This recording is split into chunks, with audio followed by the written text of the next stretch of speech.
ನಮಸ್ಕಾರ ಗುರು, ನೀವು ನೋಡ್ತಿದ್ದೀರಾ extra innings Kannada YouTube channel. ನಮ್ಮ ಚಾನಲ್ಗೆ ಸ್ವಾಗತ.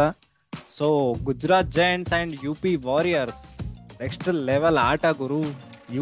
ಇವ್ರ ಆಟ ನೆಕ್ಸ್ಟ್ ಲೆವೆಲ್ ಇದೆಯೋ ಇಲ್ವಾ ಅದು ನನಗೆ ಮ್ಯಾಟ್ರ್ ಆಗಲ್ಲ. ಸದ್ಯಕ್ಕೆ ಮ್ಯಾಟ್ರ್ ಆಗ್ತಿರೋದು RCBಗೆ ಒಂದು ವರದಾನ, life line.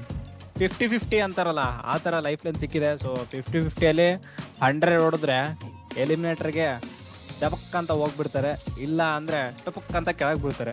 Simple. Gujarat Giants ಅವರು ಮತ್ತೆ UP warriors. Gujarat Giants actually first 4 match ಇದ್ದಿದ್ದ ಟೀಮೇ ಬೇರೆ, ಆಮೇಲೆ ಲಾಸ್ಟ್ 3 ಮ್ಯಾಚಸ್ ಅಲ್ಲಿ ಇದ್ದಿದ್ದ ಟೀಮೇ ಬೇರೆ ಕಾಣ್ತದೆ. ಸೊ ಯಾವಾಗ ವಿನ್ ಮಾಡಕ್ಕೆ ಸ್ಟಾರ್ಟ್ ಮಾಡಿದ್ರೆ ಅವ್ರ ಕಾನ್ಫಿಡೆನ್ಸ್ ತುಂಬಾ ಹೈ ಹೋಗಿದೆ ಅನ್ಸುತ್ತೆ. ಲಾಸ್ಟ್ ಮ್ಯಾಚ್ ಅಲ್ಲಿ ಕೂಡ ಅವ್ರ ಮ್ಯಾಚ್ ಅಲ್ಲಿ ಇದ್ರು almost 70-80% of the time. Harmanpreet Kaur ಅವ್ರು ಚೆನ್ನಾಗಿ ಆಡಿ ಅವರು ಸೋಲ್ಬೇಕಾಗಿತ್ತು. ಬಟ್ ಸ್ಟಿಲ್ ಗುಜರಾತ್ ಜೈಂಟ್ಸ್ ಅವರು the late end of the tournament, whether it is too late ಅಂತ ಗೊತ್ತಿಲ್ಲ, ಬಟ್ ಸ್ಟೆಪ್ ಅಪ್ ಆಗಿದ್ದಾರೆ. ಆ ಕಡೆ UP ವಾರಿಯರ್ಸ್ ಅವ್ರದ್ದು ಪೊಟೆನ್ಶಿಯಲ್ ಗಾಡಿದ್ರೆ ನಾವು ನೋಡಿದೀವಿ. ಬೇಕಾದ್ರೆ DC MI ಅವ್ರನ್ನೂ ಸೋಲಿಸ್ತಾರೆ, ಬಟ್ ಅವನಿಗೆ ಗಿವನ್ ಡೇ ಗುಜರಾತ್ ಜೈಂಟ್ಸ್ ಅದನ್ನು ಸೋಲ್ತಾರೆ. ಸೊ ಒಳ್ಳೆ ಫಸ್ಟ್ ಗೆ ಅವ್ರಿಗೆ ಒಳ್ಳೆ ಸ್ಟಾರ್ಟ್ ಸಿಕ್ಕಿಲ್ಲ ಬ್ಯಾಟಿಂಗ್ ಕಡೆಯಿಂದ. ಸೊ ಹಾಗಾಗಿ ತುಂಬಾ ಪ್ರಾಬ್ಲಮ್ ಆಯ್ತು. ಕೊನೆಗೆ ಓನ್ಲಿ ದೀಪ್ತಿ ಶರ್ಮಾ ಮಾತ್ರ ಆಡ್ತಾ ಇದ್ರು. ಇಂಪಾಸಿಬಲ್ ಚೇಸ್ ಅಂತಲೇ ಕಾಣ್ತಿತ್ತು. ಕೊನೆ ಓವರ್ ತನಕ ಅದು ಇಂಪಾಸಿಬಲ್ ಆಗಿ ಹೋಯ್ತು. ಸೊ RCBಗೆ ಒಳ್ಳೆ ಚಾನ್ಸ್ ಆಯ್ತು ಇವತ್ತು. ದೀಪ್ತಿ ಶರ್ಮಾ ಬಗ್ಗೆ ಹೇಳಿದ್ರಲ್ಲ, one and only Deepti Sharma brother. Like RCB ಅವ್ರಿಗೆ ಬಾಯಿಗೆ ತರಿಸಿದ್ರು ಇವರು. ಕೊನೆವರೆಗೂ ತಗೊಂಡೋದ್ರು ಗುರುವೆ. ಯಪ್ಪ, ನಾನ್ ಎಲ್ಲಿ ಹೊಡ್ಬಿಡ್ತಾರೋ ಇಲ್ಲಿ. ಮೊದ್ಲೇ WPL ಕ್ರೇಜಿ ಥಿಂಗ್ಸ್ ಆಗ್ತಿದೆ. ಇನ್ನು ಕ್ರೇಜಿ ಥಿಂಗ್ಸ್ ಆಗಿದ್ರೆ ಮುಗ್ದೋಗಿರೋದು ಗುರು. ಇವ್ರೇನಾದ್ರು ಗೆದ್ದಿದ್ರೆ ನಮ್ಗೆ ಚಳಿ ಹಣ್ಣು ಸಿಕ್ಕಿರೋದು, ಮತ್ತಿನ್ನೇನು ಇಲ್ಲ. ಒಂದ್ ಒಳ್ಳೆ ಆಟ ಆ ತರ ಅಂದ್ರೆ ನೋಡಿದ್ರೆ ಸಕ್ಕತ್ತಾಗಿ ಆಡಿದ್ರು ಗುರು. ದೀಪ್ತಿ ಶರ್ಮಾ ಇವತ್ತು ಮಾತ್ರ ಅಲ್ಲ, ಥ್ರೂ ಔಟ್ ದ ಸೀಸನ್ ಅವ್ರದ್ದು ನಂಬರ್ಸ್, ಆಲ್ ರೌಂಡ್ ಪರ್ಫಾರ್ಮೆನ್ಸ್ ಎಲ್ಲ ತುಂಬಾ ಚೆನ್ನಾಗೇ ಇತ್ತು. So one of the utility player. Batting ಮಾಡ್ತಾರೆ, ಬೌಲಿಂಗು ಮಾಡ್ತಾರೆ. ಸೊ ಇವತ್ ನೋಡಿದ್ರೆ ಆಕ್ಚುಲಿ ಇನ್ನೊಂದ್ ಕಡೆಯಿಂದ ಸಪೋರ್ಟ್ ಸಿಕ್ಕಿಲ್ಲ. ಬಟ್ ಲಾಸ್ಟ್ ಅವ್ರ ಜೊತೆ ಯಾರು ಆಡ್ತಿದ್ರು ಅವ್ರು ಸ್ವಲ್ಪ ಜಾಸ್ತಿ ಹೊಡ್ತಿದ್ರೆ ಏನೋ ಒಂದು ಆಗ್ತಿತ್ತೇನೋ. ಬರೀ 8 ರನ್ ಏನೋ ಸೋತ್ರು. ಲಾಸ್ಟ್ 3 ಓವರಿಗೆ 40 ಬೇಕಿತ್ತು. ಸೊ 18th ಓವರ್ ಒಳ್ಳೆ ಚೆನ್ನಾಗಿ ಹೋಯ್ತು. ಬರೀ ತುಂಬಾ ರನ್ಸ್ ಕಡಿಮೆ ಕೊಟ್ರು. ಸೊ ಅಲ್ಲಿಂದ ತುಂಬಾ ಪ್ರೆಷರ್ ಜಾಸ್ತಿ ಆಯ್ತು ಅನ್ಸುತ್ತೆ ದೀಪ್ತಿ ಶರ್ಮಾ ಅವರಿಗೆ. ಲಾಸ್ಟ್ 3 ಬಾಲ್ 16 ಇರ್ಬೇಕಾದ್ರೆ ಒಂದು 6 ಹೊಡೆದ್ರು. ಅವಾಗ ಸ್ವಲ್ಪ ಕಾನ್ಫಿಡೆನ್ಸ್ ಬಂದಿರುತ್ತೆ, ಹೊಡಿಬಹುದು 2 ಬಾಲ್ ಆಗ್ತಾ ಇಲ್ಲ ಅಂತ. ಬಟ್ ಆಗಿಲ್ಲ ಅದು. So at the end of the day ಅವರು ಫೆಲ್ ಶಾರ್ಟ್ ಆದ್ರು. ಅದೇ 18ನೇ ಓವರ್ 3 ರನ್ಸ್ ಅಷ್ಟೇ ಕೊಟ್ರು ಗುರು. 18ನೇ ಓವರ್ 3 ರನ್ಸ್ ಅಷ್ಟೇ ಬಂದಿರೋದ್ರಿಂದ ಲಾಸ್ಟ್ ಗೆ ಹೆವಿ ಪ್ರೆಷರ್ ಬಿತ್ತು ಇವ್ರ ಮೇಲೆ. ಸೊ ಬಟ್ ಅಂದ್ರೆ ಸಾಕಾದಾಗ ಆಡಿದ್ರು ಗುರು. ಆರೆಂಜ್ ಕ್ಯಾಪ್ ಹೋಲ್ಡರ್ ಬೇರೆ ಮಚ್ಚ. ಆರೆಂಜ್ ಕ್ಯಾಪ್ ಹೋಲ್ಡರ್ ಅಂದ್ರೆ ಲೈಕ್ ಸೂಪರ್ ಆಗಿ ಆಡಿದಾರೆ ಅಂತ ಅರ್ಥ. ವಿಕೆಟ್ ತೆಗ್ದಿದ್ದಾರೆ ತುಂಬಾ. ಒಂದ್ ಒಳ್ಳೆ ಆಲ್ರೌಂಡರ್, ಸಾಕಾದಾಗ ಆಡಿದ್ರು. ಈ ಸರಿ ಮಾತ್ರ ಸೂಪರ್ ಆಗಿ ಯುಟಿಲೈಸ್ ಮಾಡ್ಕೊಂಡ್ರು WPL. ಸೂಪರ್ ಆಯ್ತು. ಆಮೇಲೆ ನೆಕ್ಸ್ಟ್ ಬರೋದು ಗುರು RCB women's versus Mumbai Indians. ಏನ್ ಗೊತ್ತಾ ಪ್ರಾಬ್ಲಮ್ ಏನು ಅಂತಂದ್ರೆ, ಇವ್ರು ಇವಾಗ ಹೆಂಗ್ ನಿಂತಿದ್ರೆ ಆ ತರ ನಿಂತ್ರೆ ಆಗಲ್ಲ. ಪಟ ಪಟ ಪಟ ಪಟ ಅಂತ ಹೊಡಿತಾ ಇರ್ಬೇಕು. ಏನಂತೀರಾ? ಫುಲ್ ನೆಕ್ಸ್ಟ್ ಲೆವೆಲ್ ಆಟ ಬರ್ಲೇಬೇಕು ಸ್ಮೃತಿ ಮಂದಣ್ಣ ಅವರಿಂದ. ಈ ಮ್ಯಾಚ್ ಅಲ್ಲಿ ಬರ್ಲಿಲ್ಲ ಅಂದ್ರೆ ಇನ್ನೋ ಮ್ಯಾಚ್ ಅಲ್ಲಿ ಆಡ್ತಾರೆ ಗುರು. ಈ ಮ್ಯಾಚ್ ಅಲ್ಲಿ ಬರ್ಲೇಬೇಕು. ಸೊ ಹೌದು, ಎಕ್ಸಾಕ್ಟ್. ನಾಳೆ ಮ್ಯಾಚ್ ಆಲ್ಮೋಸ್ಟ್ ಥ್ರೂನೇ ಆಗಿದ್ದಾರೆ RCB ಅವರೀಗ. ಅನ್ಲೆಸ್ ತುಂಬಾ ಬ್ಯಾಡ್ ಮಾರ್ಜಿನ್ ಇಂದ ಸೋತ್ರೆ ಹೊರಗೆ ಹೋಗ್ಬೋದು. ಬಿಟ್ರೆ ಆಲ್ಮೋಸ್ಟ್ ಥ್ರೂ ಆಗಿದ್ದಾರೆ. ನಾಳೆ ಒಂಥರ ಪ್ರಾಕ್ಟೀಸ್ ತರ ನಾಕ್ಔಟ್ ಸ್ಟೇಜ್ಗೆ. ಸೊ ಯಾರು ಐದರ್ DC ಅವ್ರ MI ಯಾರಾದ್ರೂ ಸಿಗ್ಬೋದು. ಸೊ ಅಟ್ಲೀಸ್ಟ್ ನಾಳೆ ಮ್ಯಾಚ್ ವಿನ್ ಆದ್ರೆ ಒಂದು ಕಾನ್ಫಿಡೆನ್ಸ್ ಬೂಸ್ಟ್ ಅಲ್ಲಿ ಕಾನ್ಫಿಡೆಂಟ್ ಆಗಿ ಹೋಗ್ಬೋದು. ಇಲ್ಲಾಂದ್ರೆ 3 ಮ್ಯಾಚ್ ಸೋತು ನಾಕ್ಔಟ್ ಹೋಗೋದಾಗ ಆಗುತ್ತೆ. ಕಂಟಿನ್ಯೂಸ್ 3 ಮ್ಯಾಚ್ ಅದ್ರಲ್ಲಿ ಒಳ್ಳೆ ಇಂಪ್ರೆಷನ್ ಇರಲ್ಲ. ಸೊ ಅಟ್ಲೀಸ್ಟ್ ನಾಳೆ ಒಂದು ವಿನ್ ಆದ್ರೆ ಒಂದು ಕಾನ್ಫಿಡೆನ್ಸ್ ಅಲ್ಲಿ ಹೋಗಿ ನೆಕ್ಸ್ಟ್ ಯಾರು ಒಪೋನೆಂಟ್ ಇದ್ರೆ ಅವರಿಗೆ ಒಂದು ಟಫ್ ಫೈಟ್ ಕೊಡ್ಬೋದು ಅನ್ಸುತ್ತೆ. ಅಲ್ಲ, ಗುಜರಾತ್ ನ ನೀನು ಹೊರಗಡೆ ಹಾಕಿದೆ, ಹೆಂಗೆ ಗುಜರಾತ್ ಅವ್ರಿಗೂ ಚಾನ್ಸ್ ಇದೆ ಗುರು. DC ಅವ್ರ ಜೊತೆ 6 ಓವರಲ್ಲಿ 60 ರನ್ ಹೊಡೆಯೋ ತರ ಏನಾದ್ರು ಇದ್ರು ನೆಟ್ ರನ್ ರೇಟ್ ಅಲ್ಲಿ ಬಂದ್ರು ಬರ್ಬೋದು ಗುರು. ಹೇಳಕ್ ಆಗಲ್ಲ.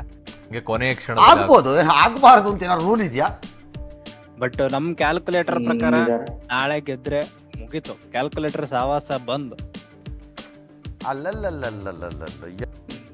ನಾಳೆ ಏನಾದ್ರು ವಾಯಿಸ್ಕೊಂಡ್ರೆ ಮತ್ತೆ ನಾಡಿದ್ದು ಕಾಯ್ಬೇಕು, ಕ್ಯಾಲ್ಕುಲೇಟರ್ ತಗೋಬೇಕು, ಮತ್ತೆ ನೋಡ್ಬೇಕು 12/12 1 ಅದು ಇದು ಹಿಂಗೆ 1 ರನ್ ರೇಟು, ಅದು ಈ ಬಾಲಲ್ಲಿ ಇಷ್ಟು ಬಾಲು ಇಷ್ಟು ರನ್ನು.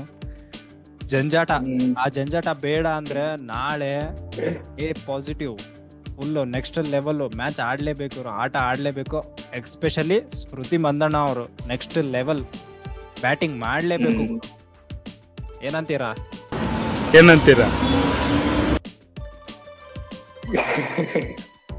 ಸೊ ಸ್ಮೃತಿ ಬಂಧನ ಬ್ಯಾಟಿಂಗ್ ಹೌದು. ಆಕ್ಚುಲಿ RCB ಬೌಲಿಂಗ್ ಕ್ಲಿಕ್ ಮಾಡ್ಲೇಬೇಕು. ಯಾಕಂದ್ರೆ ಲಾಸ್ಟ್ 2 ಮ್ಯಾಚಸ್ ಅಲ್ಲಿ ನೋಡ್ತಾ ಇದ್ವಿ, ಬೌಲಿಂಗ್ ಆಕ್ಚುಲಿ ತುಂಬಾ ರನ್ಸ್ ಕೊಡ್ತಾರೆ. Especially strong teams against Mumbai, Delhi ಅವ್ರದ್ದು ಬ್ಯಾಟಿಂಗ್ ತುಂಬಾ ಚೆನ್ನಾಗಿದೆ.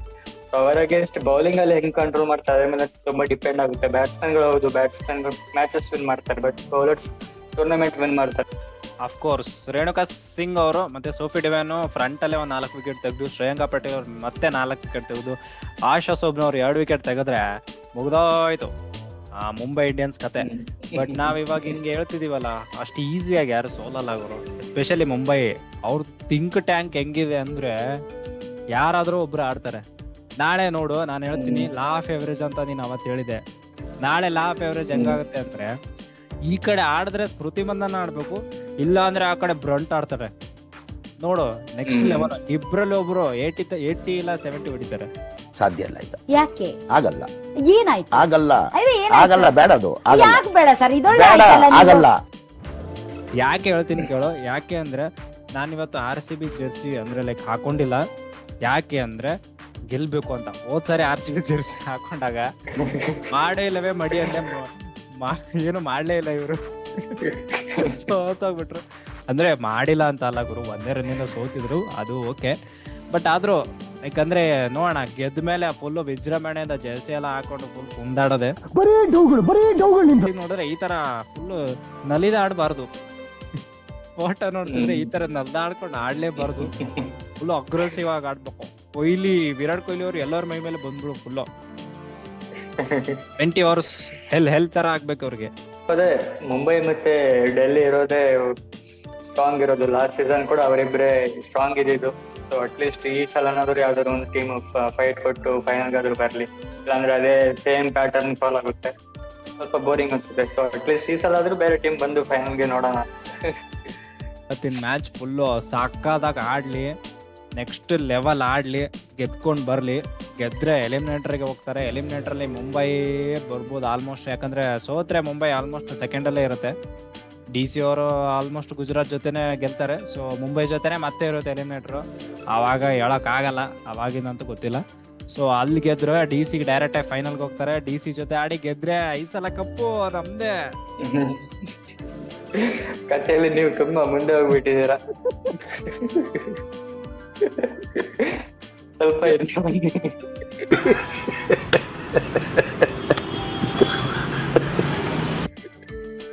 ಕತೆ ಎಲ್ಲ ಕಡೆ ಕ್ರೈಮ್ ಸ್ಟೋರಿ ಬರೀ ಇಂಥದೆಯ ಎಲ್ಲ ಗುರು. ಈ ಸರಿ ಗೆಲ್ತೀವಿ, ಪಕ್ಕ ಗೆಲ್ತೀವಿ. ನಿಮ್ ಕಡೆಯಿಂದ ಆಲ್ ದ ಬೆಸ್ಟ್ ಹೇಳಿ. All the best, all the best. ಮುಂಬೈಗೆ ಕೆಡ್ಡ ತೋಡೋ ಮಾವುತ ಇದಾನೆ ಇಲ್ಲಿ, ಗೆಲ್ತಾರೆ ನಾಳೆ. ನನ್ನ 100% ವಿಶ್ವಾಸ ಇದೆ. ನಮ್ಮ ಟೀಮ್ ಒಳ್ಳೆ ಇದ್ದಲ್ಲಿ ಗೆದ್ಕೊಂಡು ಬರ್ತಾರಂತ, ಲೀಡಲ್ಲಿ ಗೆದ್ಕೊಂಡು ಬರ್ತಾರಂತ. ಸೊ ಇದಾಗಿತ್ತು ಬಾಯ್ಸ್ ಇವತ್ತಿನ ವಿಡಿಯೋ. ಸೊ ನಿಮ್ಗೆ ಇಷ್ಟ ಆಗಿರುತ್ತೆ ಅನ್ಕೋತೀನಿ. ಸೊ ಇಷ್ಟ ಆದ್ರೆ ಲೈಕ್ ಮಾಡ್ರಿ, ಶೇರ್ ಮಾಡ್ರಿ, ಕಮೆಂಟ್ ಮಾಡ್ರಿ. ಅಂಡ್ ಅನ್ಸಬ್ಸ್ಕ್ರೈಬ್ ಮಾಡಿರೋ ಜನ ಸ್ವಲ್ಪ ಜಾಸ್ತಿ ಇದಾರೆ ಗುರು. ಸೊ ಸಬ್ಸ್ಕ್ರೈಬ್ ಮಾಡಿ. ಸಬ್ಸ್ಕ್ರೈಬ್ ಅಂದ್ರೆ ಸಿಂಪಲ್ಲು, ಇಲ್ಲ ಸಬ್ಸ್ಕ್ರೈಬ್ ಫ್ರೀ. ಸೊ ಸಬ್ಸ್ಕ್ರೈಬ್ ಮಾಡ್ಕೊಳ್ಳಿ. ಅಂಡ್ ಇಷ್ಟ ಹೇಳ್ತಾ ಇವತ್ತಿನ ವಿಡಿಯೋನ ಮುಗಿಸ್ತೀನಿ. So please subscribe to our channel. ಇದು ನಮ್ಮ ಬೇಡಿಕೆ.